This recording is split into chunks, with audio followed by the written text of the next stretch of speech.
when a Navy SEAL captain demanded, "Is there a combat pilot here?" The room fell silent. Dozens of hardened warriors, veterans with years of flight hours, avoided his gaze. But then, quietly, confidently, a young lieutenant stood up. Her name? Sarah Martinez. And what happened next would redefine what courage, skill, and determination really mean in the heat of battle. Sarah Martinez had never been the loudest in the room. While many pilots bragged about their missions, she spent her nights studying flight manuals, running simulations, and pushing herself harder than anyone else. At just 28, she had logged over 2,000 hours in the cockpit. Her background prepared her for this moment. The daughter of a Mexican immigrant aircraft mechanic and a Navy nurse, Sarah grew up surrounded by engines, uniforms, and sacrifice. She carried herself with quiet discipline, a woman underestimated by many, but driven to prove her worth. She wasn't assigned to glamorous missions. Instead, she flew support roles. But every flight, every maneuver, every moment was practice for the day she would finally get her chance. That day came at dawn. A base-wide emergency call echoed across Naval Air Station Oceana. A helicopter carrying 4 combat engineers had gone down deep in hostile territory, 60 miles behind enemy lines. Anti-aircraft guns surrounded the crash site. Insurgent patrols were closing in. The survivors had only hours before being captured, or worse. In the packed briefing room, SEAL Captain James "Hawk" Morrison laid it out. This mission requires a pilot with exceptional skill. Someone who can fly low, stay hidden, and bring our people home. The silence was suffocating. Seasoned pilots shifted in their chairs. They knew the risks: mountain ridges, storm clouds, hostile fire. Flying in meant likely not flying out.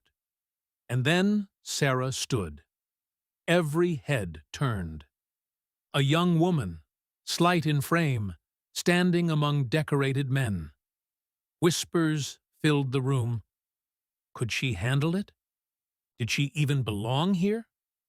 Colonel Henderson, the base commander, asked sharply, "Lieutenant Martinez, are you certain you understand what this mission entails?" Her reply was calm, steady. "Sir, I have the training. I have the hours. And most importantly, I have the will. Those 4 crew members are counting on us. I won't let them down." Skepticism still lingered, until Morrison asked her to explain how she'd approach the mission. Sarah walked to the map, traced a flight path with her finger, and broke down her tactical plan: altitudes, terrain masking, fuel calculations, and evasive maneuvers. Her analysis was so precise, so confident, that the room fell silent again, but this time in respect. Morrison made his decision.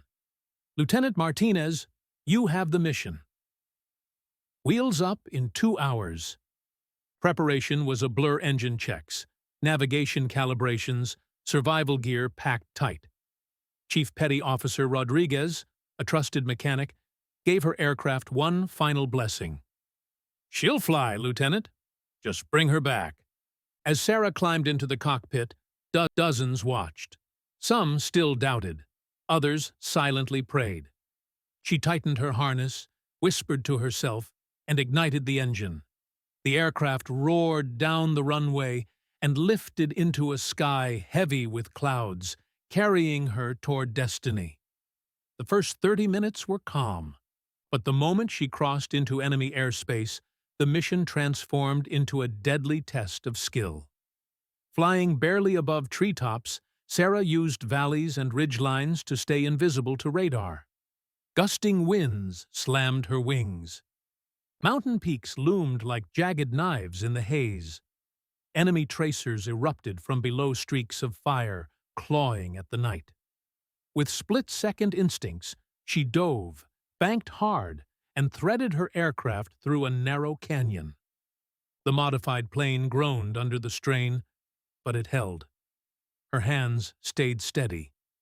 Her heart raced, but her voice on the radio was calm, clipped, professional. Time and fuel were slipping away. She initiated a systematic search pattern, eyes scanning the endless green canopy below. Then, a faint signal crackled through her headset. Survivors. They guided her with coded references. A glint of twisted metal confirmed it. The wreckage lay in a small clearing surrounded by dense forest. But the valley leading in was a death trap, watched by insurgents and crawling with anti-aircraft fire. Instead of charging in, Sarah became their eyes. Circling low, she mapped enemy positions and relayed them to Morrison's ground rescue team. Her intel exposed hidden ambushes and safe approach routes no satellite had caught. The situation worsened. Enemy helicopters were inbound. Sarah had to choose engage or continue guiding the rescue. She chose the mission. Her aircraft wasn't built for combat, but her voice became the weapon. Ground team, shift left. Use the ridge. Enemy squad, 200 meters north, moving fast. Her calm precision kept Morrison's team one step ahead. They reached the survivors, neutralized threats, and secured the extraction point. Fuel running low, Sarah held position just long enough to ensure every soldier was safe. Only then did she turn her battered aircraft toward home. The flight back was brutal.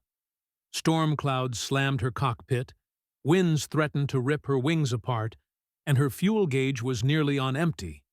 Yet, mile by mile, she pushed forward. Finally, the base radar lit up.